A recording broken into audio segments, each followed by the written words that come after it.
Hi, my name's Laura and I'm going to show you today how you can bake the pre-made pies that you can buy at Davison Orchards so that you can take them home and have the sweet smell of pie in your own house without any of the work. Or mess, I should add.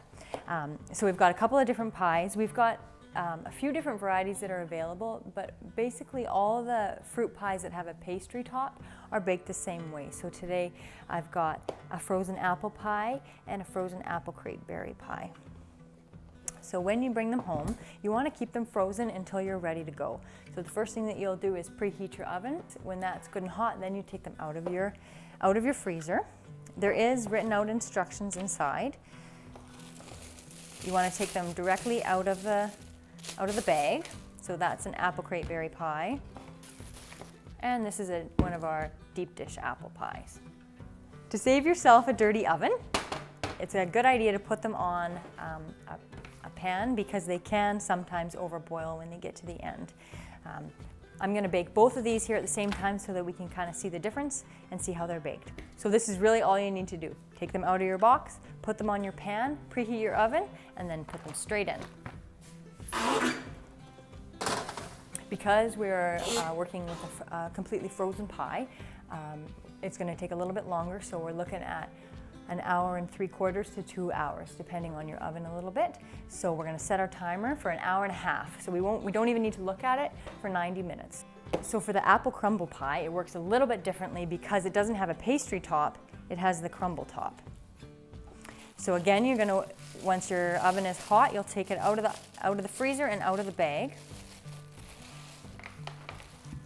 To save yourself a dirty oven and some scrubbing, we're going to put it on a tray with some parchment paper. This just helps it from getting too dark. We want to put the shiny side down, and that's all we want to do. We're just trying to protect it a little bit from the heat so that it doesn't get too brown. So that's done. We're just going to stick it in the oven. Set the timer for 1 hour and 3/4, and then come back to look at it. And you can see that the middle of the pie is starting to bubble. That's exactly what we want to see, and it's actually easiest to tell that on the apple crate berry or the peach pie. It's a little bit harder to tell on the apple pie. And one trick you can do with the apple pie is just gently put a knife in there and feel how crunchy are those apples. And this is totally smooth, so I'm going to say that it's ready to egg wash. I'm going to egg wash one and not egg wash the other so that you can see the difference that it makes. This step is totally optional. You just want to take an egg. We're going to crack it and whip it just slightly. And then we're going to take a pastry brush and just brush the top of the pie. It helps the pie darken and gives the pie a bit of a glazed look as opposed to more of a matte look. You want to make sure that we're getting all the corners because it's kind of obvious if you miss a spot. And then we're just going to finish it off in the oven for about 10 minutes. Okay, so it's been about 10 minutes and we want to check on our pie again. We know because it was bubbling before that 10 minutes that it's cooked in the center for 10 minutes. It looks really good. You can see the difference between the one we egg washed and the one we didn't. This one just has a flatter look to it, and this is a little bit shinier. So again, the egg wash is up to you. It can be a nice step if you have the time. Once you take it out of the oven, you want to let it sit for 20 to 25 minutes probably before you cut into it. You do need to expect that when it is warm, it is going to, especially with the berry pies and the peach pies, that it will run a little bit. It's been 1 hour and 3/4, and so we're going to check our apple crumble pie. At this point, I'm just going to remove the tin foil. You can see that it's getting really close.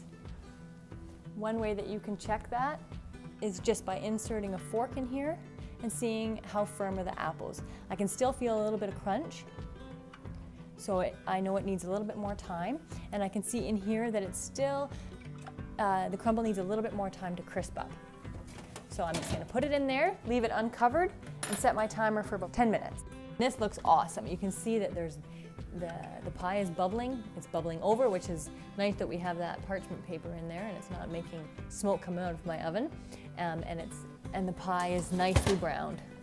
That's exactly what we want to see. So we are going to call that finished. We're gonna let that sit for 20 or 25 minutes.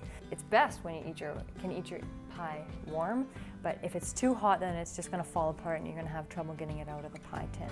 So we'll leave it set 20 minutes and then we'll serve it up and we'll be ready to enjoy.